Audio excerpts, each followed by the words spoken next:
This lesson, the critical media literacy lesson I decided to design, is centered around spotting fake news. The lesson's designed to build students' critical media literacies like reading for bias, asking questions, and analyzing and investigating credibility. Fake news is a term that students are probably hearing a lot these days. At home, on the news, from their parents, even on social media. So, what exactly is it, and why should we teach our students to care about it? Well, according to Wikipedia, fake news is untrue information that's presented as news. It often has the aim of damaging the reputation of a person or entity, or making money through advertising revenue. Once it was common in print, but the prevalence of fake news has increased with the rise of social media, especially the Facebook news feed. There are lots of reasons why we may want to teach our students about being able to spot fake news.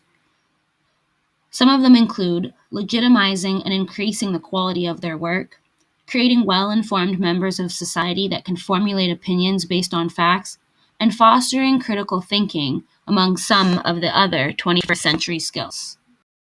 The book I chose to support my lesson is called 30 Days of No Gossip by Stephanie Ferris.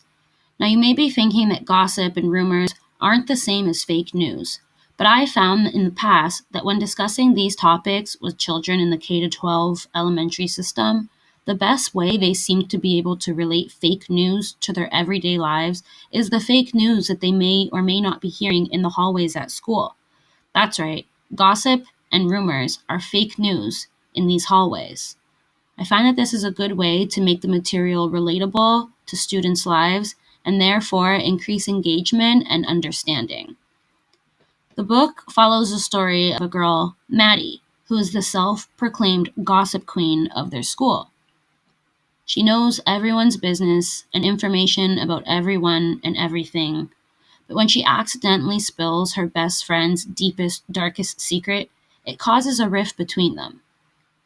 They make a pact that if Maddie can go 30 days without gossiping, her best friend Vi will give her another chance. The overall and specific expectations are taken out of the Ontario language curriculum, particularly the grade 6 strand. Overall expectations ask that students read and demonstrate an understanding of a variety of literary, graphic, and informational texts using a range of strategies to construct meaning. Similar to the overall expectations, there were plenty of specific expectations within the curriculum that I thought could fit into this lesson or this topic. I chose four.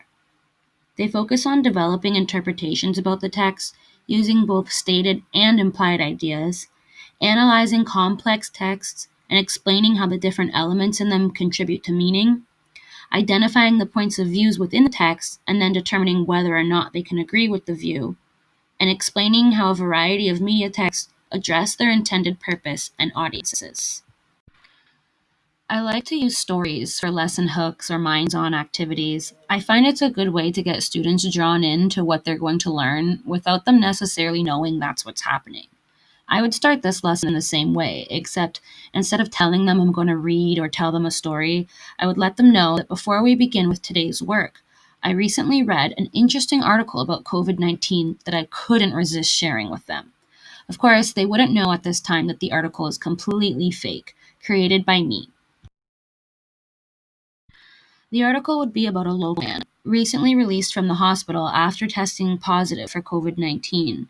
It would start off believable, describing his symptoms as being short of breath and experiencing a cough and increasing over time. The article would go on to talk about how his symptoms increased in severity in other ways too, like how he grew more than 2 feet and gained more than 200 pounds in the 2 weeks he was hospitalized.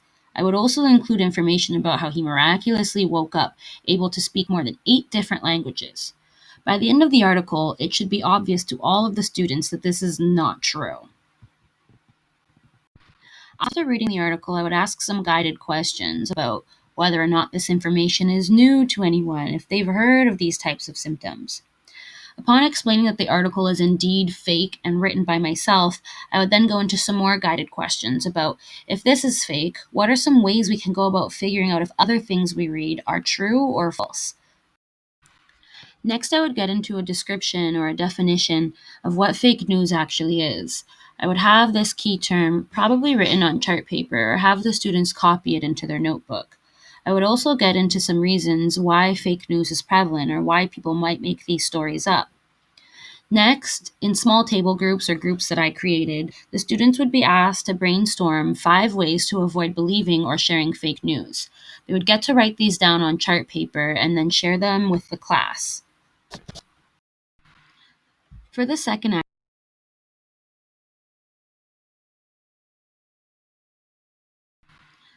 For the second activity, I would start by handing out one sticky note to each student while finishing the discussion from activity number 1. I would then show a video I found about how to spot fake news. When I show videos to my students, I always like to do so twice. The first time so they can watch and absorb the information on a surface level, and then once more with a little bit more direction. This is where the sticky note comes in. Prior to showing the video, I would ask that every student write at least one thing on their sticky note. It can be a word they heard in the video and didn't understand, something they may think they need to remember, something they thought was interesting or confusing, etc. After the video is over, I would take a few minutes to ask the students what they wrote on their sticky notes. This is a good way to clear up any confusion, elaborate on any concepts, and maintain interest before moving forward with the lesson. I really like this sticky note method with students. I find it's an informal way to do a review while we're in the middle of a lesson. Then I'd go in with more guided questions to make sure they really understood what we just watched, asking, what are the 5 ways that we can spot fake news? One sticky note to each student. The video is from a website called Common Sense and advises anyone trying to spot fake news to be on the lookout for things like shady URLs and website layouts. It also asks that users investigate websites to see if they can find any information about contributors, authors, or sponsors. Other things too, like cross checking the information. If you do a quick search of the information on the website, will you find it elsewhere? It also advises reverse image searches. Websites that are often making extreme claims that have images attached to them can be searched on the internet to see if they're used in unrelated articles.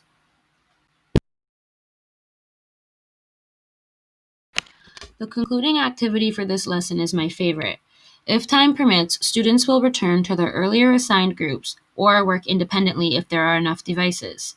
Students will use a Chromebook or an iPad to visit factitious.augamestudio.com. This is a fun website I found that has a series of quizzes in a game-like fashion designed to help people distinguish between fake news and real news.